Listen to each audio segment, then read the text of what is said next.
What if the ongoing war in Ukraine is not just another regional conflict, but the first domino in a chain reaction that could upend the stability of the entire planet? What if, right now, a crisis is brewing that could reach into every home, business, and government, no matter how far removed from the battle lines they may seem? Let us embark on a journey through the facts, the parallels from history, and the practical steps that everyone, leaders and everyday citizens alike, must consider as this storm gathers.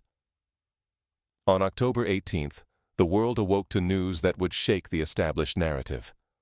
Russian forces, long bogged down in costly and static confrontations, suddenly surged forward in a series of rapid, coordinated offensives. These were not isolated skirmishes or symbolic advances. They were sharp, strategic maneuvers with one clear goal: to encircle entire Ukrainian units, cutting them off from ammunition, reinforcements, and even the basic necessities of survival. Imagine a chess match in which, after months of defensive moves, one player launches a sweeping offensive that threatens to trap entire clusters of pieces, severing their connection to the rest of the board. In military terms, this is called a cauldron. The defenders, once part of a larger whole, suddenly find themselves isolated, facing overwhelming firepower and dwindling hope. This is precisely what Russian forces have begun to engineer along the Pokrovsk axis and other key sectors, using not only brute force, but a keen sense of timing and logistical disruption. To understand how unprecedented this is, consider the months leading up to this moment. The front lines had barely shifted for weeks. Both Ukrainian and Russian forces slogged through a war of attrition, with progress measured in yards rather than miles. The world began to expect a stalemate, with perhaps a gradual fading of hostilities. But history teaches us that great wars often turn not on gradual attrition, but on sudden, unexpected breakthroughs. Think of the Battle of Stalingrad in World War II, where the encirclement of German forces changed the course of the entire conflict almost overnight. Now, in Ukraine, the same principle is at work. Russian units have abandoned the slow, grinding approach in favor of swift encirclements. They have begun to exploit every weakness in Ukrainian supply chains, using drones to identify and strike bridges, railways, and roads. Each destroyed bridge or cratered railway is not just a tactical setback. It is a blow to the very backbone of the Ukrainian defense. In World War II, the destruction of supply lines was often the difference between victory and defeat. When the Allies cut off Germany's fuel and ammunition in the closing months of the war, the collapse of entire fronts followed swiftly. On the Ukrainian side, the consequences have been immediate and severe. Soldiers are now not only outgunned, they are running out of food, water, and medical supplies. In some cases, entire platoons have reportedly surrendered together, not as a matter of cowardice, but because the alternative was certain death or capture in a hopeless, isolated position. When we read headlines about dozens or even hundreds of prisoners taken in a single day, we must remember that these are not just statistics. They are signals, a warning that morale and command cohesion are fraying. This is not the story of a single lost battle. It is the story of a potential unraveling, where the collapse of one pocket could trigger the collapse of others in a domino effect. If you want a concrete example, look to the fall of the French army in 1940. For months, it held the line against Germany. Then, in a matter of days, a rapid German offensive cut through the Ardennes, encircling French units and forcing a retreat that ended in the fall of Paris. The shockwaves of that collapse were felt not just in France, but across the world. But today's crisis is not confined to Ukraine's fields and trenches. The ripple effects are already reaching far beyond Europe. In response to growing Western support for Ukraine, especially the delivery of American Tomahawk cruise missiles, long-range, highly accurate weapons capable of striking deep behind enemy lines, Russia has begun to pivot its strategy.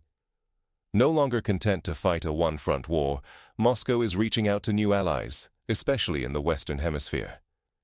Within days of the Tomahawk announcement, Russia signed a sweeping new military partnership with Venezuela. This is not a symbolic gesture.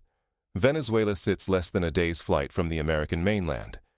Russian officials now openly discuss deploying advanced missile systems on Venezuelan territory, a move that would put American cities within striking distance for the first time since the Cuban Missile Crisis of 1962. That crisis, as historians know, brought the world to the very brink of nuclear war. For 13 days, the world held its breath as the United States and Soviet Union stared each other down over missiles in Cuba. The lesson of that moment is clear. When great powers deploy weapons near each other's borders, the risk of a catastrophic miscalculation rises exponentially. Let us pause to imagine a scenario. It is midnight in Washington, D.C.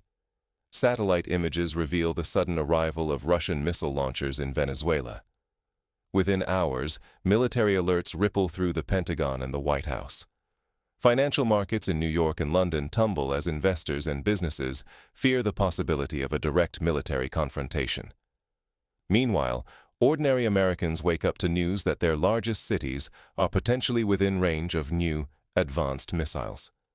This is not the plot of a Cold War thriller. It is a scenario that defense planners must now take seriously. But why would Russia risk such a bold move? The answer lies in the concept of symmetry in international relations. For every shift in the balance of power, there is often an equal and opposite reaction. When the West places advanced missiles near Russia's borders, Moscow responds by threatening to do the same near America's. This pattern is not new. During the Cold War, the deployment of American missiles in Turkey prompted the Soviet Union to place missiles in Cuba. The result was the Cuban Missile Crisis, the closest the world has ever come to nuclear war. Today, the timeline for such escalations is far shorter. Where it once took weeks or months to deploy new weapons and negotiate, we now see strategic moves unfolding in a matter of days. The shadow of history looms large. In the early 1980s, NATO deployed Pershing II missiles in West Germany in response to the Soviet Union's SS-20 missiles. This led to a prolonged period of tension, mass protests, and near misses involving nuclear-armed forces. Each time, the world avoided disaster only through last-minute diplomacy and the willingness of leaders to step back from the brink. But as technology accelerates and the pace of decision-making increases, the margin for error grows smaller. So, what does all of this mean for ordinary people, those living far from the front lines or the corridors of power? Why should a worker in Chicago, a farmer in rural France, or a student in South America care about the fate of Ukrainian towns or the movement of missiles thousands of miles away? The answer is that in our interconnected world, the shockwaves from distant wars can reach our own lives with startling speed. Let us consider some practical examples. When the Suez Canal was blocked in 2021, a single ship stuck in a distant waterway triggered a global supply chain crisis. Prices soared, products vanished from shelves, and businesses scrambled to adapt. Now, imagine the impact of a sudden war-induced spike in oil and gas prices. Already, the war in Ukraine has caused energy prices in Europe and beyond to skyrocket, driving inflation and hardship for millions. Or consider the financial markets. In October of 2008, the collapse of a single American investment bank, Lehman Brothers, set off a global financial crisis. Stock markets crashed, banks failed, and entire economies were thrown into recession. A sudden military escalation in Europe or the Americas could have similar, if not greater, consequences. Investors would flee to safe assets, currencies would fluctuate wildly, and the cost of borrowing could soar, making it harder for families and businesses to plan for the future. History is filled with the unforeseen consequences of distant wars. In 1973, the Yom Kippur War in the Middle East led to an oil embargo that quadrupled global oil prices almost overnight. The resulting economic shock caused unemployment and inflation across Europe, North America, and Asia. What began as a regional conflict quickly became a global crisis, affecting the daily lives of billions. But the risks are not only economic. Wars often trigger mass migrations, as people flee violence and instability. The Syrian civil war, which began in 2011, displaced more than 12 million people. The resulting refugee crisis reshaped politics in Europe, fueling debates over immigration and national identity, and even contributing to the rise of populist movements. If the current conflict in Ukraine were to escalate into a broader war, the resulting displacements could be even larger, straining resources and social cohesion in neighboring countries and far beyond. In this environment, information becomes both a weapon and a shield. Governments and media outlets will seek to control the narrative, spinning events to suit their own interests. The challenge for ordinary people is to look beyond official statements. Compare what is said in press conferences with what is visible in satellite images, independent reports, and eyewitness accounts. When the official story diverges from the reality on the ground, that is often the first sign that something critical is changing. For a practical step, consider following reputable independent sources alongside mainstream news. Listen to military analysts who have served in the field, not just those speaking from studios. Study maps and logistics reports. If you see a sudden spike in prisoners taken or the abandonment of key positions, recognize these as signs of deeper issues, possibly a breakdown in morale or command, or a collapse in supply lines. Another practical example. Watch for sudden diplomatic activity. If you notice a flurry of high-level visits, emergency summits, or the rapid imposition of sanctions, understand that these are not routine events. They often signal that behind-the-scenes negotiations or threats are reaching a critical point. In the run-up to the Cuban Missile Crisis, for instance, a sudden increase in diplomatic cables and secret meetings was the first hint that something extraordinary was happening. The lessons from history are clear. Time and again, those who ignored early warning signs paid a heavy price. In the months before World War I, for example, many leaders dismissed the assassination of Archduke Franz Ferdinand as a local crisis. Within weeks, the world was engulfed in a conflict that killed millions and redrew the map of Europe. In 2008, warnings from analysts about a housing bubble were brushed aside, leading to the worst economic downturn since the Great Depression. So what can you do, practically, to prepare for the possibility of global turbulence? First, build resilience into your own life. This means diversifying your finances, maintaining an emergency fund, and staying informed about developments in global energy and food markets. Businesses should review supply chains, identify vulnerabilities, and develop contingency plans. Communities should strengthen local networks so that if disruptions occur, be it energy shortages, supply delays, or even cyber attacks, there are systems in place to help those most in need. Second, foster a habit of critical thinking. Do not accept easy answers or propaganda, no matter how comforting they may seem. Ask questions, seek out diverse perspectives, and challenge your own assumptions. The ability to adapt and reassess in the face of new information is the single most important skill in a rapidly changing world. Third, support efforts at diplomacy and conflict resolution. History shows that wars end not only on the battlefield, but at the negotiating table. Encourage leaders to pursue dialogue, de-escalation, and mutual security guarantees. The more the public demands responsible leadership, the harder it becomes for politicians to resort to reckless brinkmanship. Let us return to the present crisis. As Russian forces close in on key Ukrainian positions, the world faces a crucial choice. Will we allow the logic of escalation to spiral out of control, as it did in 1914 and 1939? Or will we learn from the past, recognizing the warning signs and acting to prevent catastrophe? Already, the crisis is forcing a reckoning among Western leaders. The collapse of Ukrainian positions has shattered previous assumptions about the balance of power. Predictions made only weeks ago, that Russian advances had stalled or that Ukrainian counteroffensives would turn the tide, have been rendered obsolete. The speed and scale of recent developments have left analysts scrambling to catch up. Consider the parallels with the Korean War in the early 1950s. For months, United Nations and North Korean forces fought to a standstill along the 38th parallel.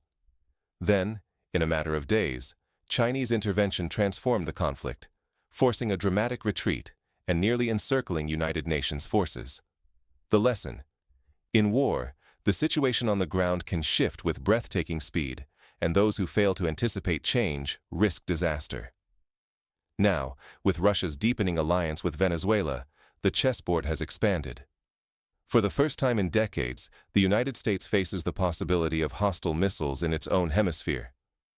The old assumption that wars in Europe are distant affairs no longer holds. Every new maneuver, every new alliance carries the risk of drawing in additional actors and igniting new crises. For a concrete scenario, imagine the impact if Russia were to deploy hypersonic missiles in Venezuela. These weapons, capable of traveling at more than 5 times the speed of sound, could reach American cities in minutes. The United States would be forced to respond, possibly by increasing its own deployments in Eastern Europe or the Arctic. NATO would face new pressures to expand its presence in member states bordering Russia. Each move would increase the risk of miscalculation, accidental conflict, or even the use of nuclear weapons. But escalation is not inevitable. There are steps that leaders and citizens alike can take to reduce the risks. First, prioritize transparency and communication. During the Cuban Missile Crisis, a direct hotline between Washington and Moscow helped prevent misunderstandings. Today, with social media and instant communications, the risk of misinformation is higher than ever. Clear, honest dialogue is essential. Second, invest in conflict prevention and peace building. Support international institutions, such as the United Nations, that can mediate disputes and provide forums for negotiation. Encourage governments to participate in arms control agreements, such as those that reduced nuclear arsenals during the later years of the Cold War. Even small steps, like joint military exercises or confidence-building measures, can help reduce tensions and prevent accidental war. Third, strengthen alliances but avoid entanglements. History shows that alliance systems can both deter aggression and, if mishandled, drag nations into unnecessary wars. The outbreak of World War I was fueled in part by a web of mutual defense agreements that made it difficult for any one country to stand aside. Today, leaders must balance the need for security with the dangers of automatic escalation. Above all, remember that the future is not predetermined.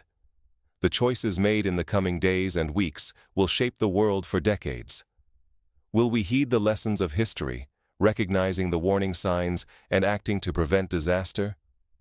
Or will we drift, as so many times before, into crisis and conflict? As this new era dawns, the responsibility to remain vigilant and informed falls on all of us. The news cycle may be relentless, but beneath the surface, deeper patterns are emerging. Look for the cracks between official narratives and on-the-ground realities. Watch for shifts in alliances, changes in military tactics, and sudden spikes in diplomatic activity. These are the markers of change, signals that the world is entering uncharted territory. To close the question, debt. What is at stake here is not just the fate of Ukraine or the balance of power in Europe. It is the stability of the global order, the safety of millions, and the prospect of peace or war for a generation. The world stands at a crossroads, and the decisions made now, by leaders, by institutions, and by ordinary people, will determine which path we take. Stay alert, stay informed, and above all, never underestimate the power of awareness and preparation. As history has shown time and again, those who recognize the patterns and act with wisdom have the best chance of steering events away from catastrophe and toward a more secure and peaceful future.